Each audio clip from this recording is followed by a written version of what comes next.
Општина Карпош започнува со изградба на новиот урбан сквер, зелен парк на потогот помеѓу Тафталиџе 2 и Нирези, во близина на автобуската постојка на последна 24-ка.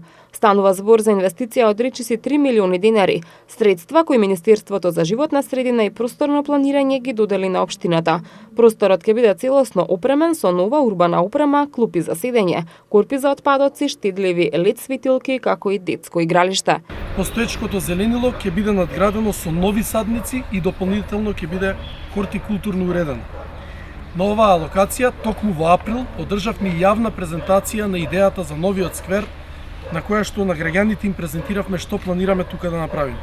Рокот за изведба на овој сквер е 30 дена, а пред 5 месеци во април на оваа локација се одржа јавна презентација на проектот пред засегнатите граѓани кои живеат во околината. Богоев најави дека општина Карпош ќе работи и на разубавување на просторот помеѓу зградите. Општина Карпош и понатаму во наредниот период ќе се фокусира на уредување на микролокациите, особено на зеленилото помеѓу блоковите од згради кои што веќе постојат во општина Карпош. Покрај тековното одржување на хигиената, обновата на детските игралишта, локалната самоуправа е посветена и на овозможување на повеќе содржини за рекреација на сите граѓани и зголемување на зелените површини.